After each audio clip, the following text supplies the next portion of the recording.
인사하시겠습니다. 주의 사랑으로 사랑합니다.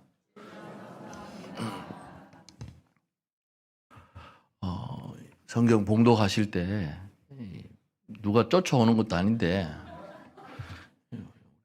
우리 교회 성경 봉독할 때도 좌우로 나누어져 있습니다. 그래서 지금 막 빨리 하시고 이쪽에 늦게 하시고 천천히 읽으시기 바랍니다. 안 쫓아오니까요. 그리고 사도신경 하실 때도 그렇고 주기도문 하실 때도 그렇고 집에 빨리 가고 싶으신 마음은 알겠는데 그래도 이렇게 한자 꼭꼭 씹어가면서 그렇게 했으면 좋겠습니다. 요나서 4장입니다. 오늘 1장, 2장, 3장을 통해서 우리가 알고 있던 그동안의 요나 선지자에 관련된 모습들을 또 살펴보면서 그 말씀 가운데 투영된 우리의 모습을 또한 살펴보았습니다. 이제 4장에 보시면은 주된 말씀 대화입니다. 하나님과 요나의 대화로 이루어져 있습니다. 하나님과 요나의 대화. 1장에서는 하나님이 가라고 해서 요나가 도망가다가 배가 파손되고 바다에 던져지는 장면, 그리고 물고기 안에 들어갑니다. 2장에서는 기도하고요. 하나님이 그 기도를 들으시고 요나를 다시 토해내게 하십니다. 3장에 이제 돌아온 요나가 니느웨에 가서 외칩니다. 3일 길을 다녀야 했던 그 니느웨임에도 불구하고 하루 만에 이제 요나 선지자가 외쳤을 때에 회개하고 돌아오는 모습에 또 이제 입이 튀어나옵니다. 갑자기 자기는 이제 3일 정도 다녀야 다 이 사람들에게 전파가 될 것이고 또 뭐 효과가 있겠는가? 왜냐하면 과거의 모든 선지자들, 예언자들이 하나님의 심판을 선포했을 때 회개하고 돌아오는 경우는 거의 잘 없었습니다. 그런데 하루 했는데도 심지어는 동물에 이르기까지 왕이 금식을 선포하고 그런 이제 회개의 역사가 일어난 것을 보았을 때 요나는 그렇게 기분이 좋지 않았습니다. 그러나서 이제 4장의 시작을 보시면 나오죠. 요나의 기분이 납니다. 요나가 매우 싫어하고 성내며 그랬습니다. 썩냈다고 했습니다. 무엇 때문에 누구에게 무엇을 썩냈는지 모르겠는데요. 올바른 선지자라면 니느웨가 회개했는 것에 대해서 기쁘고 즐거운 마음에 하나님께 찬양하고 감사하고 이런 부분이 나와야 될 텐데 요나는 그렇지 않았습니다. 매우 싫어하고 성내며 여호와께 기도하여 이르되 내가 고국에 있을 때 이러하겠다고 말씀하지 아니하였나이까. 그러니까 요나 선지자는 미리 알았던 것입니다.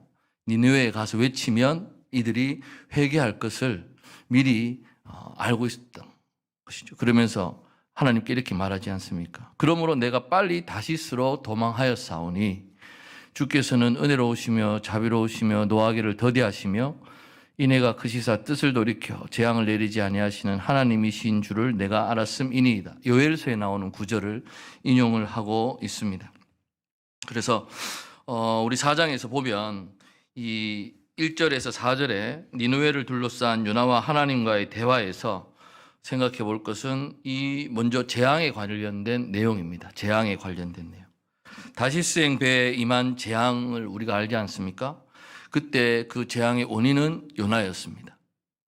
그리고 니느웨 사람들에게 지금 임하는 이 재앙, 그 재앙의 원인은 누굴까요? 니느웨 사람들 본인입니다. 그들이 약한 자를 괴롭혔고 폭력을 행했고 그렇기 때문에 임할 재앙이었습니다.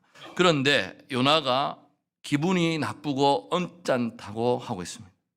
그 이유는 니느웨의 회개로 인해서 그들이 하나님의 벌을 받지 않는 그것을 두고 니느웨에 대해 어떻게 보면은 불만을 가지고 있는 것이죠. 다른 이들에 임한 구원과 행복을 어떻게 보면 자신의 재앙, 참상, 왜냐하면 여기 나오는 단어가 재앙이라고 하는 단어가 해석을 했을 때 언짢음하고 같은 의미로 보기 때문에 니느웨의 회개를 왜 자신의 재앙으로 요나는 해석하고 있는가를 우리가 한번 생각해 봐야 할 것입니다. 그리고 또 한 가지는 재앙에 대한 대처입니다. 다시스로 가던 배에서 사공들은 큰 파도를 만났을 때 어떻게 했습니까? 온 힘을 다해서 부르짖습니다. 그리고 길을 모색하며 신중하게 대처해 나갔던 사공들의 모습을 우리는 볼 수 있습니다. 그리고 니느웨 사람들 역시 백성들부터 시작해서 왕과 짐승들에 이르기까지 금식하고 베옷을 입으며 하나님께 부르짖고 그 악한 길을 떠났다고 기록하고 있습니다. 그러면 요나는 이 재앙에 어떻게 응답을 했습니까? 요나의 응답이라고 하면은 1절에 나오듯이 썩내었다고 그랬습니다. 썩내었다. 이 점에서 보더라도 요나의 대처가 다른 인물들과는 확연히 다름을 볼 수 있습니다.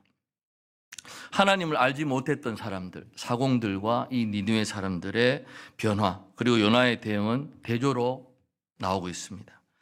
자신이 아닌 이방인과 그리고 이스라엘, 이방인과 이스라엘이라는 이 두 틀 속에서 계속 현실을 오판하고 또 편협스럽게 바라보는 독선적인 존재가 요나였고 이스라엘 백성들이었습니다. 이미 1장, 3장에서 우리 이 요나를 읽은 독자들 그리고 청중들은 이스라엘 사람 요나보다 어떻게 보면 이제 이방 사람들이었던 사공들 혹은 니느웨 사람들이 오히려 더 하나님 보시기에 합당한 행동들과 그런 모습을 보이는 것을 보았습니다. 그렇지만 이 선민의식에 사로잡혀 있었던 요나죠. 이스라엘 그리고 그 이외의 다른 이방인이라고 하는 이 틀에 진이 잡혀있던 요나는 그 수렁에서 빠져나올 수가 없었습니다. 그러니까 이방인이 구원을 받는 것이 싫었던 거예요. 잘못했으니까 그들은 벌받고 하나님의 심판을 받아서 사라져야 함에도 불구하고 그렇지 않았던 것입니다. 이것이 결국 신약시대에 오면 누구와 같습니까? 바리새인, 대제사장, 서기관들이 빠져 있었던 그러한 어떤 프레임이라고나 할까요? 틀이었습니다. 예수님께서 그거를 과감히 깨셨습니다. 선민의식에 사로잡힌 이스라엘은 이방인들이 구원받는 거나 치료받는 것을 몹시 싫어했던 것을 볼 수 있습니다. 그러나 예수님은 그렇지 않았습니다. 예수님은 이방으로 나아갔습니다. 바울도 그랬고요. 이것을 살펴본다면 오늘날의 기독교인과 비기독교인이라는 틀을 우리는 알게 모르게 가지고 있습니다. 예수 믿는다고 하면서 우리는 전도를 열심히 한다고 하면서 또 우리의 머릿속에는 은연중에 우리는 예수 믿는 사람, 구원받은 사람이라고 합니다. 그래서 기독교인이 아닌 비기독교인들에게 베푸시는 그 하나님의 은혜를 볼 때에 좀 의아해합니다. 쉽게 말하면 그거죠. 예수를 믿으면 복받고 잘되고 근데 예수 안 믿으니까 복받을 자격이 없고 복받을 이유가 없다라고 생각을 하시는 것입니다.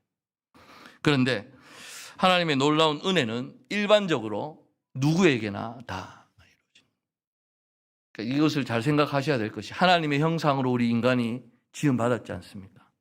그럼 여기 계신 분들 모두 한 사람 한 분 전부 다 소중하신 분이십니다. 그러면 이 안에 있는 사람들만 소중할까요? 그렇지 않죠. 누구나 다 하나님의 형상으로 지음받은 사람들입니다. 예수를 안 믿는다 뿐이지 그 사람들 역시 하나님의 지음을 받은 사람들이겠죠. 그리고 그분들에 대한 하나님의 뜻을 우리는 알 수가 없습니다. 그런데 우리는 지금 우리가 예수를 믿고 있다라는 그러한 어떤 그것으로 그들을 저주한다든지 그들을 멸시한다든지 그들을 따돌린다든지 할 이유가 없다라는 것입니다. 더욱이 니느웨 사람들처럼 어떤 여호와에 대한 또렷한 신앙 고백 없었습니다. 그저 그들의 신 하나님을 부르고 있음에도 하나님께서 재앙을 돌이키시는 것을 보니까 요나가 아무래도 배가 좀 아팠던 것 같습니다. 그런데 그 놀라움이 있었습니다. 분명히 이런 일이 일어날 것이다 라고 예측을 했었습니다만 그 일어나는 것에 대해서 그 놀라움은 나중에 우리가 주님 앞에서 들을 놀라움과 비슷할 겁니다. 어떤 거냐? 마태복음 7장 23절에 내가 너희를 도무지 알지 못하니 불법을 행하는 자들아 내게서 떠나가라. 우리가 주님 앞에 섰을 때에 주님 저 아시죠? 주님 저 번개시장에서 열심히 전도했고요. 송정동 성종교회 다니면서 열심히 전도하고 예배 드리고 기도하고 했던 배진수 목사입니다라고 했을 때 하나님께서 너희는 모른다 라고 했을 때 그 놀라움이 어떻게 표현할 수가 있겠습니까? 참 두렵고 떨리는 그런 말씀입니다. 그렇기 때문에 우리는 어떤 그런 틀 가운데서 신앙생활을 하는 것을 우리가 과감히 깨어버려야 할 것입니다. 요나는 그러지 못했습니다. 이제 2절 3절에 요나가 하나님께 기도합니다. 어떻게 기도하느냐? 그러므로 내가 빨리 다시스로 도망하였사오니 주께서는 은혜로우시며 자비로우시며 노하기를 더디하시며 이래가 그 시사 뜻을 돌이켜 재앙을 내리지 아니하시는 하나님이신 줄을 내가 알았음이니이다. 여기까지는 괜찮거든요. 근데 3절 보시면 여호와여 원하건대 이제 내 생명을 거두어 가소서. 죽고 싶습니다. 사는 것보다 죽는 것이 내게 나음이니이다. 왜 이러한 기도를 요나가 하나님께 드리겠습니까? 하나님이 과거에 이스라엘과 언약을 맺으실 때 출애굽기 34장 6절에 이렇게 말씀하셨습니다. 여호와께서 그의 앞으로 지나가시며 선포하시되 여호와라 여호와라 자비롭고 은혜롭고 노하기를 더디하고 인자와 진실이 많은 하나님이라. 신의 산에 강림하신 여호와께서 친히 성품을 이렇게 드러내셨습니다. 그러시면서 이렇게 표현된 하나님의 성품과 행하심으로 말미암아 이스라엘이 하나님의 기업이 될 수가 있었습니다.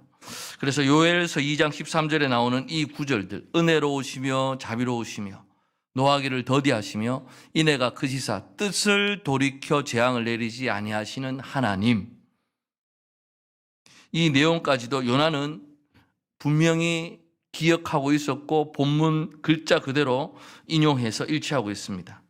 그런데 왜 하나님 앞에서 요나가 죽고 싶다라는 그러한 기도를 드릴까라는 것입니다. 어떻게 보면 이 요나가 하나님을 이런 표현하기는 좀 그렇습니다만 꾸짖는다라는 그런 식으로, 제가 전에 말씀드렸지 않습니까? 하나님, 제가 이렇게 하겠다고 했는데 왜 저를 이렇게 하셨습니까? 라는 식으로 요나는 말하고 있습니다. 이것을 보면 우리가 누구를 생각을 할 수 있습니까? 십자가 지신다는 예수님 앞에 베드로가 이야기합니다. 예수님, 절대 그런 일이 일어나지 않습니다. 그런 생각하지 마십시오. 라고 베드로도 예수님 앞에 이야기했던 것을 봅니다.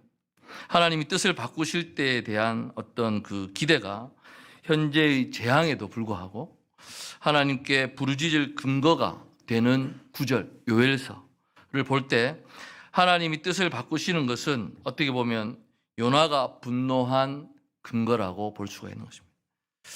그렇기 때문에 하나님은 분명히 우리가 우리 삶의 모습을 돌이키실 때 하나님의 뜻을 바꾸시는 분이다라는 말씀을 인용하면서도 요나는 지금 하나님 앞에 분노하고 있는 것입니다.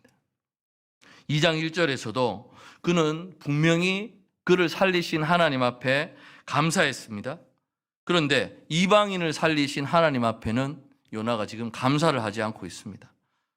이러실 거면 차라리 나를 죽여주십시오라는 그러한 기도를 하고 있습니다. 결국 요나의 기도는 무엇입니까? 자신만 살기를 원하는 기도였습니다. 그의 감사는 다른 이들은 멸망하고 자신은 살게 된 것을 기뻐하는 그런 감사였다는 것입니다. 요나의 감사가 진정한 감사가 되려고 했다면 이 상황을 더 하나님 앞에 감사하고 찬양했었어야 하는데 요나의 기도는 그렇지 않았습니다. 하나님 백성이라는 사람들은 살고 그리고 이방 백성은 죽는 것으로 인한 거기에 대한 감사가 바로 요나의 감사였던 것을 우리는 기억할 수 있습니다. 그래서 하나님께 기도하라는 동일한 표현을 통해서 2장과 4장의 이 기도를 볼 때 정말로 어떻게 보면 독선적이고 편협한 요나의 모습을 볼 수가 있습니다. 그는 이방인들이 인애를 버렸다고 말했습니다. 2장 8절에서. 그러나 정작 사람들을 향한 그 하나님의 인애를 못마땅해 하는 사람은 요나 자신인 것을 오늘 본문을 통해서 이제 볼 수가 있습니다. 그런 요나에게 하나님 말씀하십니다. 4절에 여호와께서 이르시되 네가 썩내는 것이 옳으냐 하시니라. 네 왜 썩내노 이 말입니다.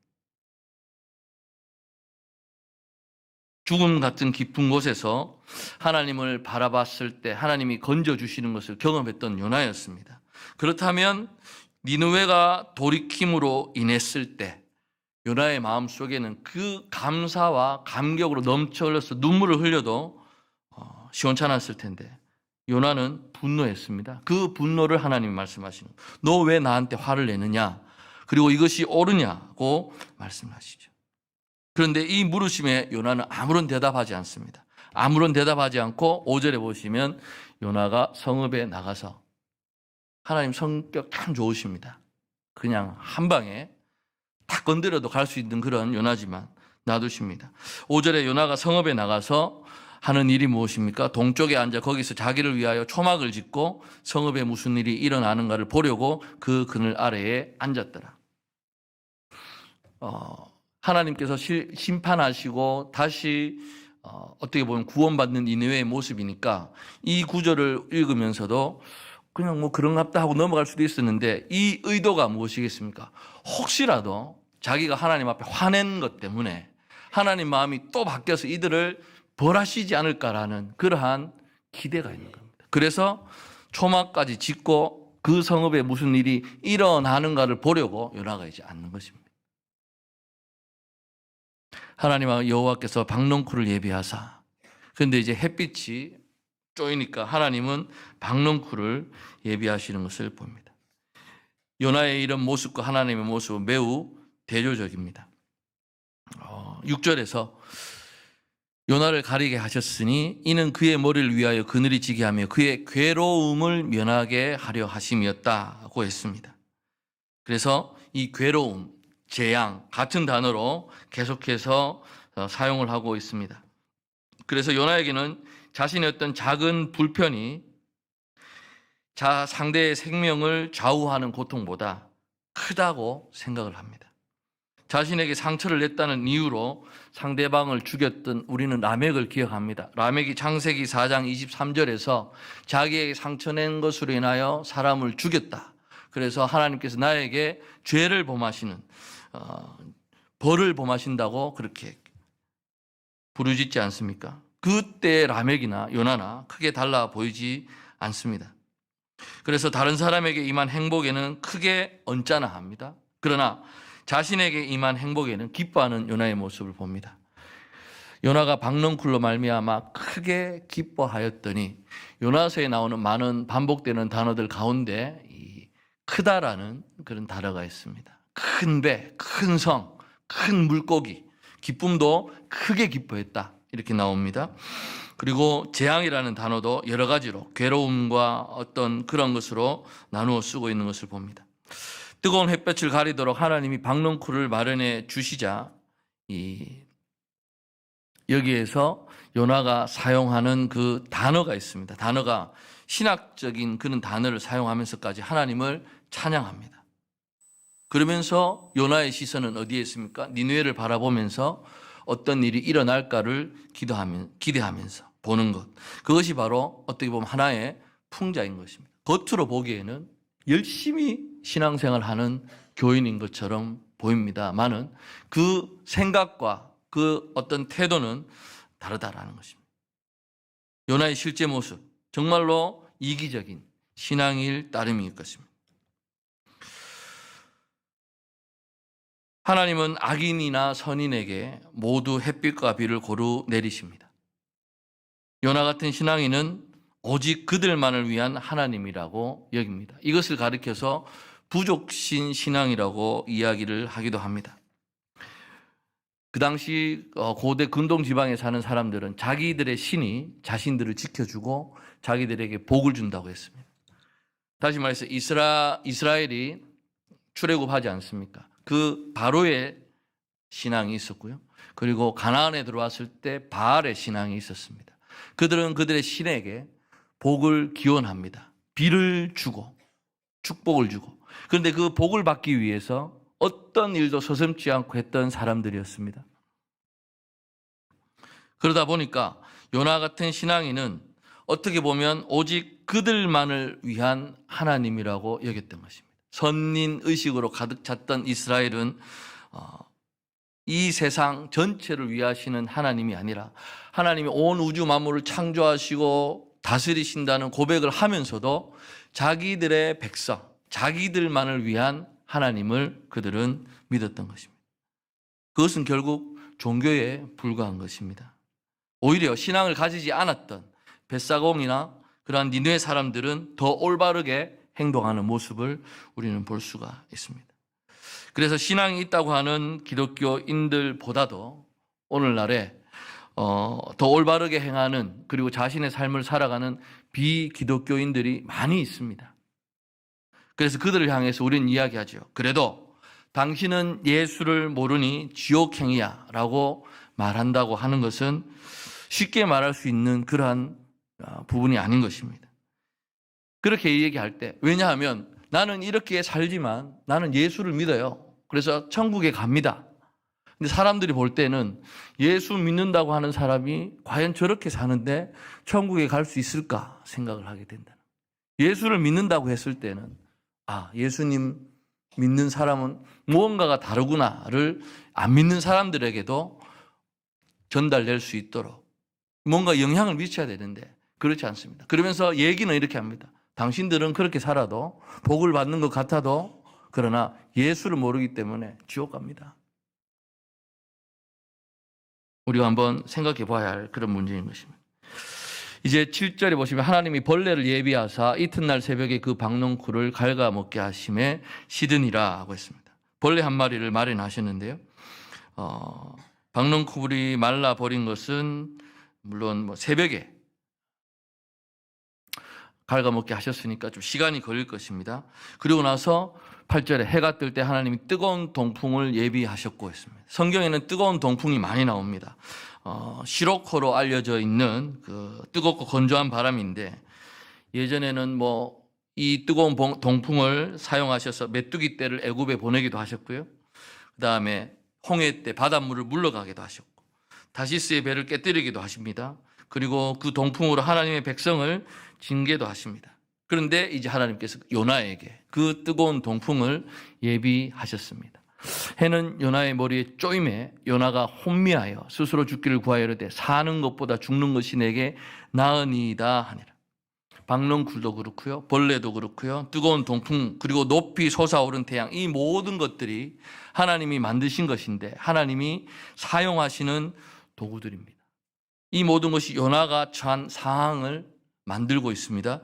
그런데 그때 요나는 혼미해지면서 초막도 있었고 박농쿨도 있었음에도 불구하고 혼미해지는 가운데 죽기를 구하고 있습니다. 니느웨에 하나님이 재앙을 내리시지 않으니까 죽고 싶다고 했습니다. 그리고 박농쿨마저도 말라서 시들어 버리니까 뜨거운 햇볕을 견디기 힘드니까 죽고 싶다고 합니다.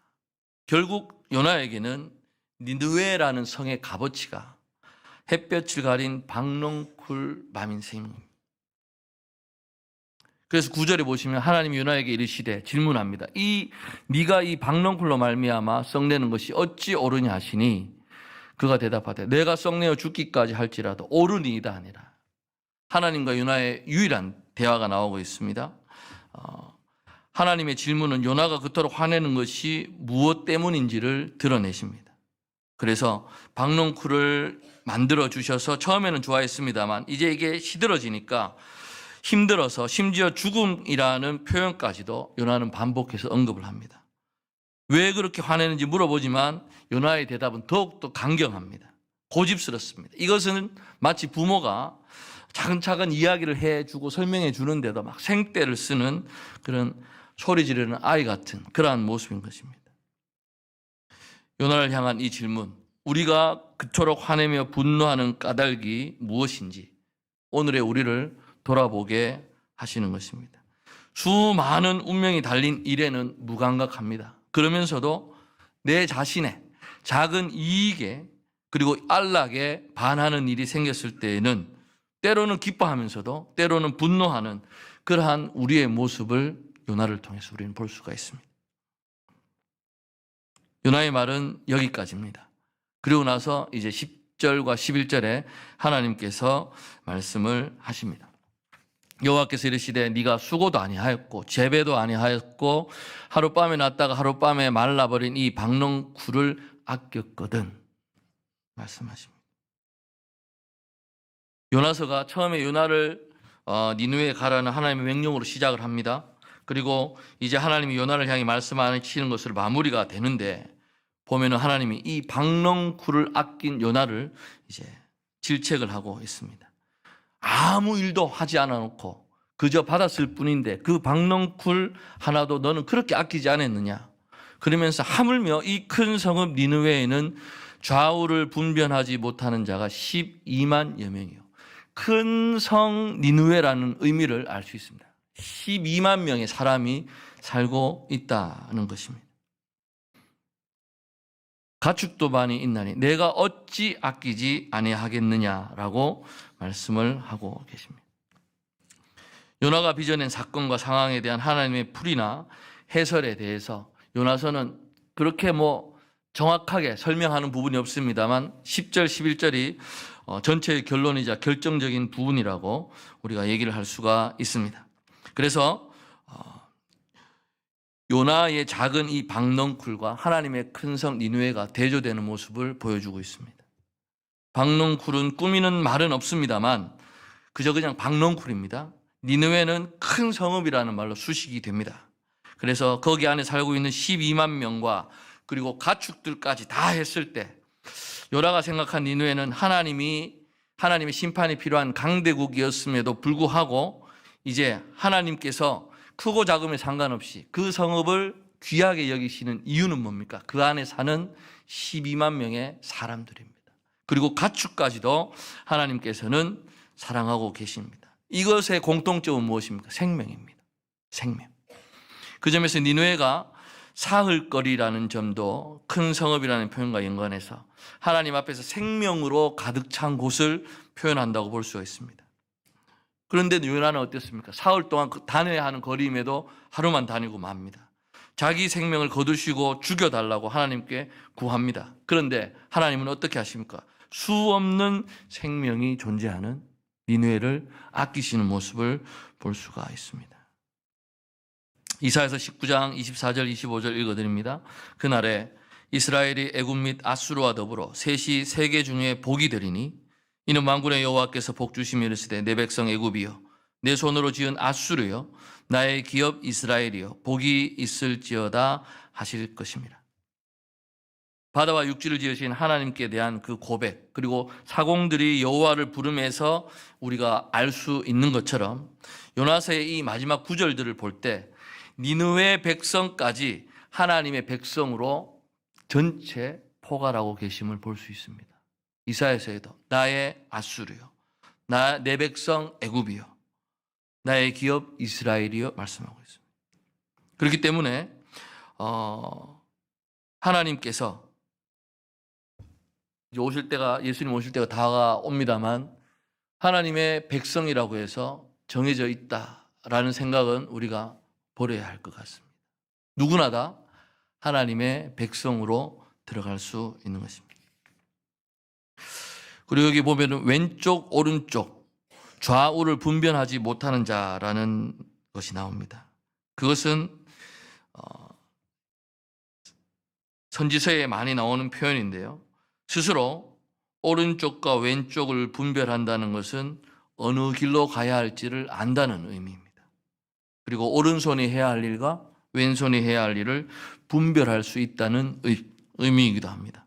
그렇기 때문에 좌우를 분별한다는 것은 사람으로서 마땅히 해야 할 일과 하지 말아야 할 일을 안다는 의미일 것입니다. 그렇기 때문에 니느웨가 사람들이 돌이킬 때에 다시 말해서 그들이 행하던 악행과 폭행과 그러한 약한 사람들을 짓밟던 그러한 행동들에서 그들이 돌이켰을 때에 하나님께서는 그들을 구원하셨던 것을 볼 수가 있습니다.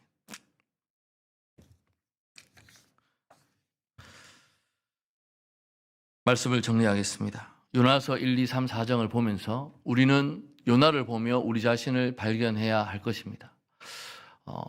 다른 선지서와 다르게 요나서 1장 1절에 보시면 여호와의 말씀이 아밋떼의 아들 요나에게 임하니라 되어 있습니다. 요나를 선지자로 기록하지 않고 있습니다.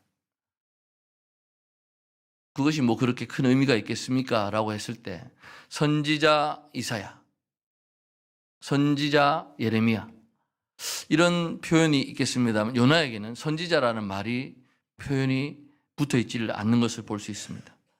요나서를 읽으면서 하나님의 가장 크신 그 은혜에 경험을 하고 감사하는 요나를 봅니다. 그것은 우리의 모습일 것입니다. 그러나 하나님의 명령에 또한 불순종해서 도망가는 우리의 모습을 또 발견할 수 있을 것입니다. 그리고 구원받았음에도 하나님 앞에 감사하지 못하고 그 제대로 된 일을 행하지 않는, 겉으로 보기에는 형식적으로는 제대로 된 길을 가는 것 같으나 그 안에 생각과 사상 속에는 이방인과 그리고 이스라엘이라는 두 틀에 묶여서 상대방을 저주하고 멸시하는 그러한 신앙생활을 하는 우리의 모습을 발견할 수가 있습니다. 그런 우리에게 하나님께서 이제 말씀하십니다. 내가 어찌 아끼지 아니하겠느냐 하시니라 하시면서 요나의 대답을 적지 않고 있습니다. 그것은 우리에게도 마찬가지입니다. 우리를 초대하신 하나님께서 우리에게 너희들이라면 어떤 대답을 하겠느냐를 우리에게 물어보고 계시는 것입니다.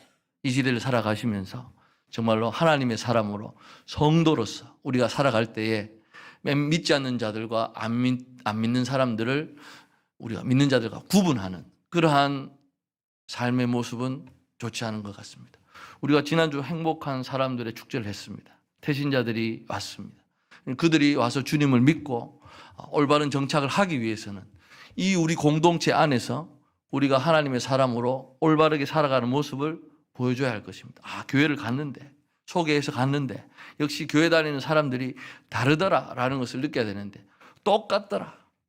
오히려 더 싸우고 더 자기들 것만 이익을 추구하려고 애쓰더라라는 인상을 주게 된다면 그들은 뿌리 내리지 못할 것입니다.